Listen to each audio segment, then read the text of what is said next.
Hello, everyone, and welcome to the Women Racing to Win. Joe Samaniego here.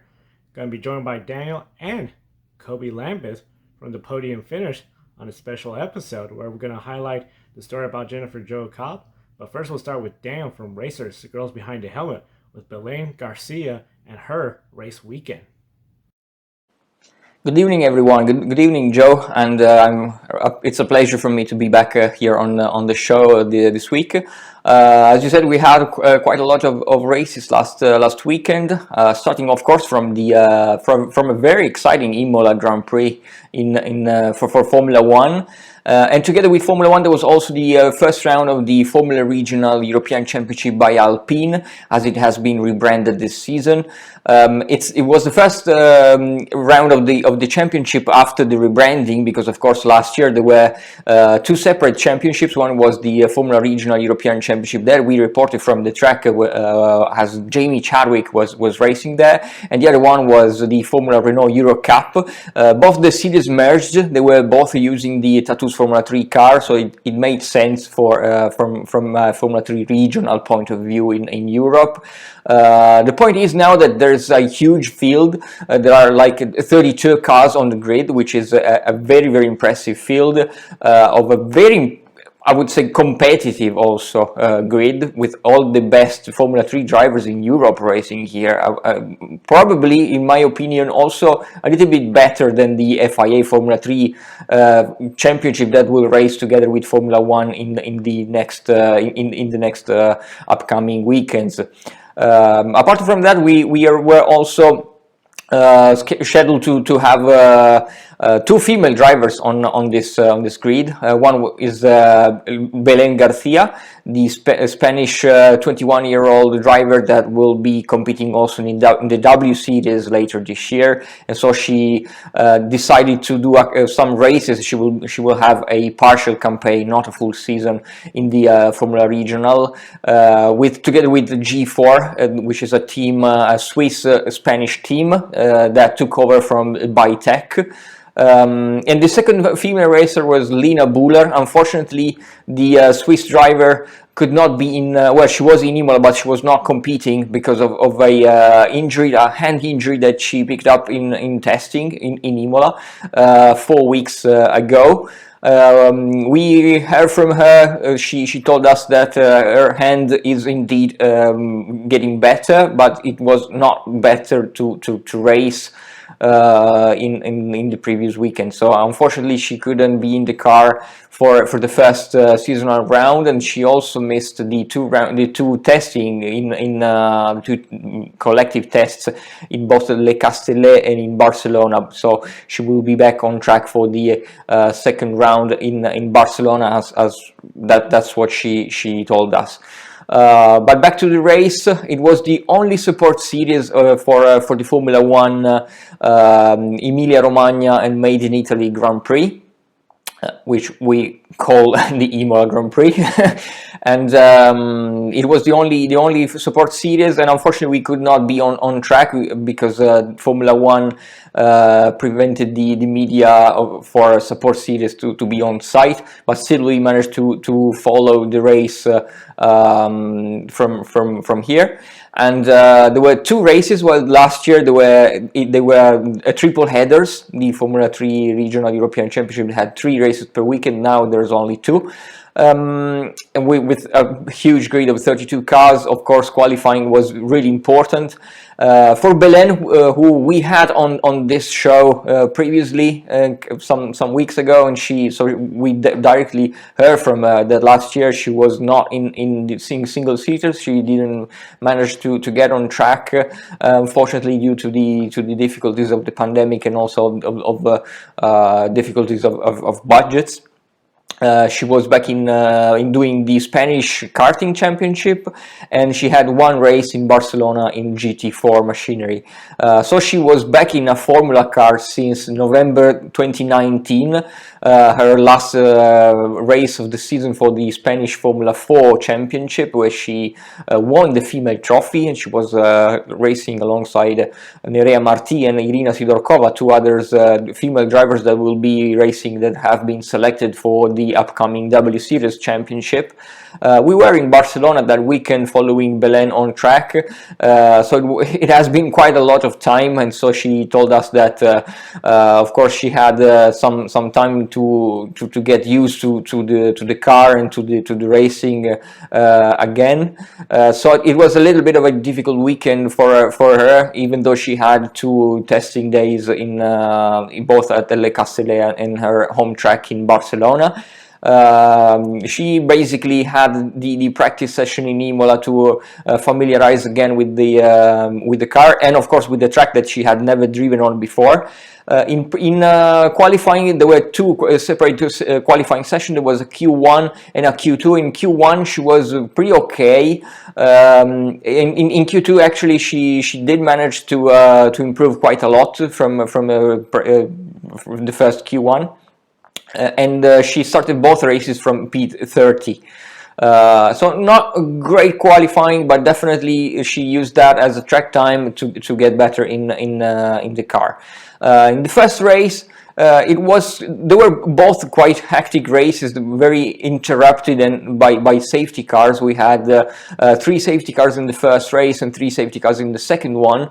Even though the first one there were accidents, but the action towards the front was a little bit more stable. We had drivers starting very well and then keeping their positions until the end. We had the Spanish driver David Vidales winning the race for a Prema.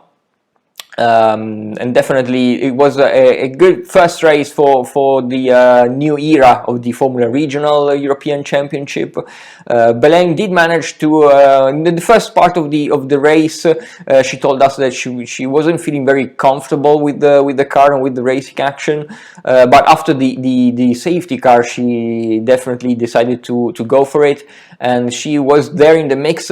She was fighting with some drivers. She did manage to overtake some of her competitors and finished in front of Alexandre Bardinon, and she was despite some drivers retiring, she was P23, so did manage to recover quite a decent amount of positions.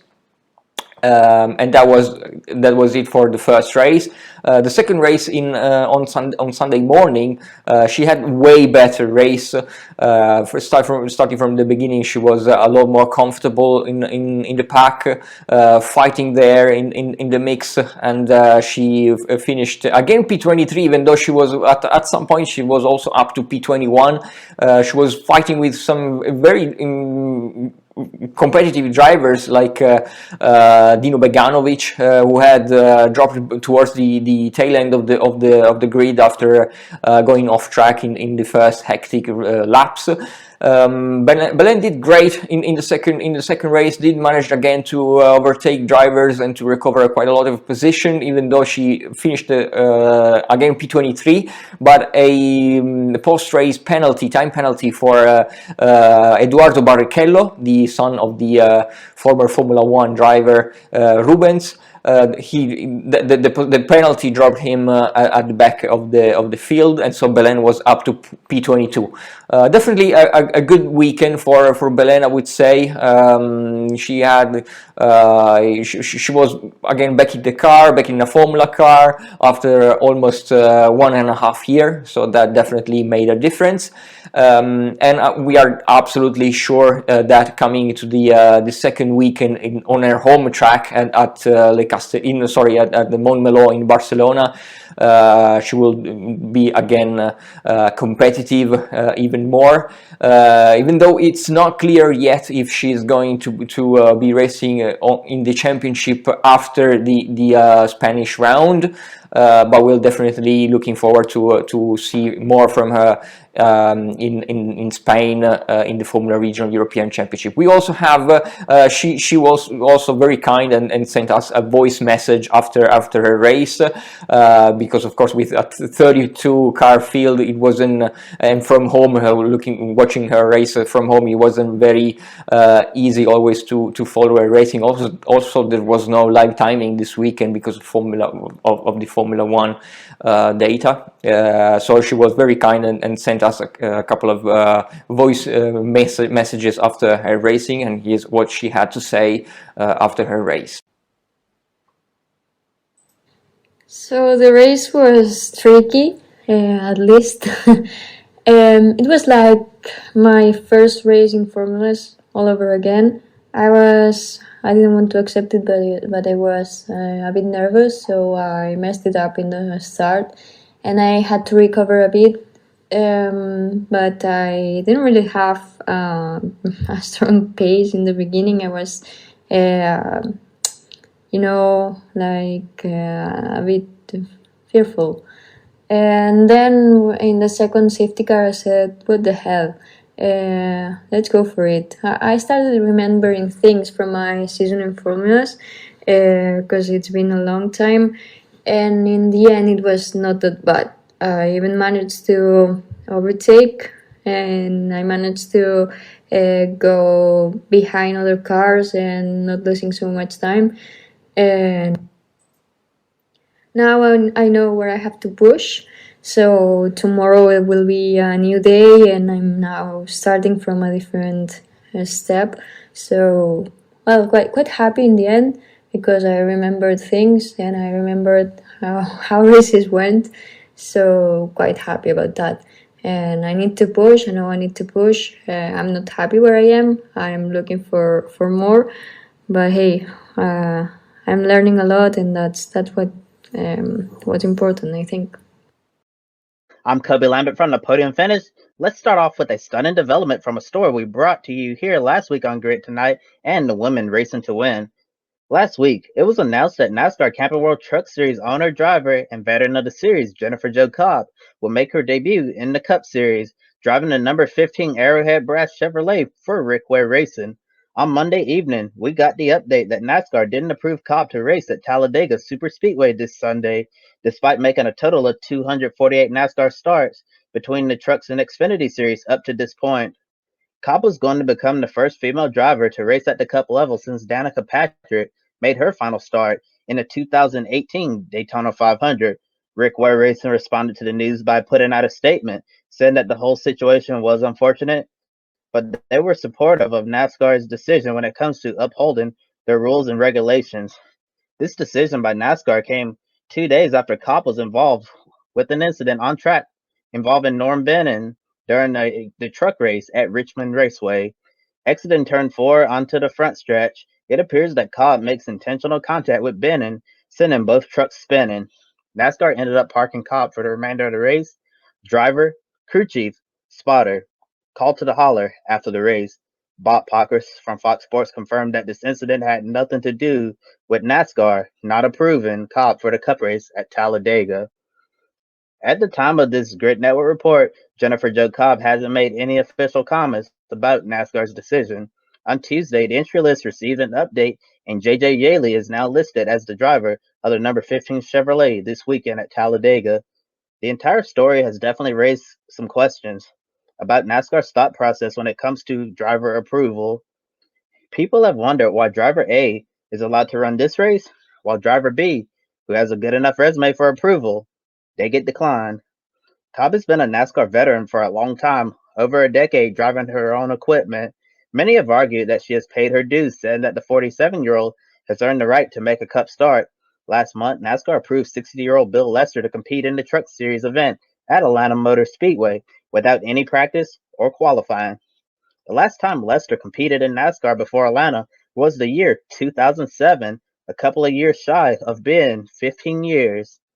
In certain situations related to superspeedway racing, NASCAR has made certain drivers compete in the ARCA race at Daytona if they wanted to run the Truck or Xfinity events during speed weeks. This year, a full-time Xfinity driver for Big Machine Racing, Jake Buford, didn't get approved to compete at Daytona. To that point in time, Buford had only ran select Xfinity races on the road courses in 2020. Since then, he's running full-time this year. He's been on a field mile and a half faster tracks, so he's good to go for Saturday's Xfinity race at Talladega. Last year, James Davison was going to make his Cup debut at Talladega with Spire Motorsports. Having no experience in a stock car on a high-speed oval at the time, NASCAR thought it was best not to approve him to race that weekend, despite competing in several Indianapolis 500s, the greatest spectacle in racing, driving an open-wheel car at dangerous speeds well over 220 miles per hour. Davison still made his Cup debut, but it happened a week later at the Pocono doubleheader weekend. He did go on to race at Daytona and the fall race at Talladega later in the year, once getting experience at other tracks. There seems to be some inconsistency with driver approvals, which surely comes with a lot of questions from the garage area and fans alike. Xfinity driver Tommy Joe Martins brought up the thought of NASCAR creating a more transparent process to earn a license to race in the NASCAR Cup Series. Martin suggested that NASCAR could install something similar to the FIA Super License system with a driver review board in order to make the guidelines clearer for everyone to understand. So let us know in the comments below, is the decision to deny Jennifer Jo Cobb her Cup debut justified? And what changes should NASCAR make to the driver approval process?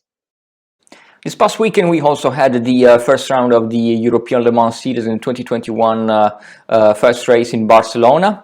The European Le Mans Series last year we were following two teams, one in ELMP2, which was the first full female team in the prototype category, the Richard Mille Racing. We often reported from their races with Tatiana Calderon, Sofia Flörsch, and Beiske Visser. And the second one, which was of course the returning team of the Iron Dames, run by the Iron Lynx team. Racing in the GTE category, of course. This year they are back. While they both the teams, both the Richard Mille Racing and the Iron Dames, have stepped up to the WEC. But Iron Lynx decided to also to go back to ELMS with 3 more cars, and one will be again for the all-female team with Manuela Gosner, Michelle Gatting, and Rahel Fry. Even though at the beginning, of course, as we reported in the previous weeks, the former W Series driver Esme Hockey was set to make her debut in ELMS after winning the 2020 season in the Porsche Carrera Cup UK. And an issue with the FIA driver categorization system prevented Esme to make her debut in the ELMS, unfortunately. So a couple of days prior to the race, Iron Lynx had to find a solution to find another bronze-rated drivers, basically. And the easiest solution and the one that made sense, in my opinion, was to call back Manuela Gosner, that was initially scheduled to do the Michelin Le Mans Cup, together with the 17-year-old rookie Dorian Pin, a French driver, making her GT3 debut, basically because she was racing in the Clio Cup in France before. She was also one of the finalists of the FIA Girls on Track program that then we brought Maya Weug to the Ferrari Driver Academy program. So definitely an interesting young driver to see, and Iron Dames decided to put Manuela Gosner, a pretty experienced GT driver, together with Dorian, but of course the changing programs meant that they had to find another driver for the Michelin Le Mans Cup. At the beginning it was said that it was announced that Manuela had to do both races, but then at the very last second, former W Series driver Sarah Bovy, Belgian driver, pretty experienced, was called into action and went to Barcelona to make her debut in the Michelin Le Mans Cup together with Dorian Pin. So at the end of quite a lot of shuffles in their lineups, the ELMS teams was the original one was back together for the 2021 season.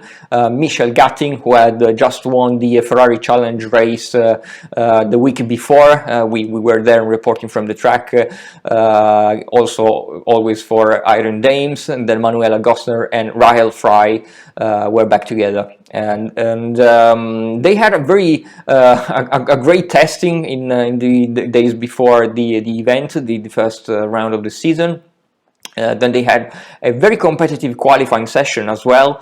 In the ELMS, the teams have for each category, of course, LMP2, LMP3, and GTE category, have a 10-minute session in qualifying. And Rahel Fry was sent out for the Iron Dames, and she did very, very well. She was just 0.2 of a second slower than pole position, and she put the car in 3rd place for the Sunday's race, the 4-hour race. So definitely they proved that once again that they were able to fight for a podium position, for a top 3. Just like the 2 seasons before, they missed the top 3 at the end of the championship in the point standings in both seasons for a few points. Both in 2019 and 2020, they were classified P4 at the end of the season. So definitely this year they are looking to make progress and improvements, and definitely break into that top 3. Even though we are very interested to see their debut in WEC, where very experienced GT and she raced in basically every category, both the Formula and GT in motorsport. Catherine Legg will make her debut together with the Iron Dames, and Catherine Legg was in Barcelona watching her new teammates races. Manuela Gosner took the start of the 4-hour race in Barcelona, as often is the case. The Iron Dames often elected to send out Manuela for the first stint. It was a very chaotic race, because at the beginning of the field in the LMP2, the pole sitting LMP2 cars were very, very slow off the line. Of course, there is a rolling start in that category, and they were very slow to start, and so all the field was bunched up. There were some cars going also off track. Some others risked to run into the back of each other. So it was pretty chaotic, and also for that maneuver, the leading LMP2 car also received a penalty, a drive-through penalty later on in the race. And Manuela lost a position in the starting procedures. She was down to P4. But then had a pretty decent first stint. She was able to battle with some others, very experienced drivers, even more experienced than her in such elite GT and endurance championships, and she was able to claim again the 3rd place. Even though in a 4 cars battle, she was back to P4 after 1 hour of racing.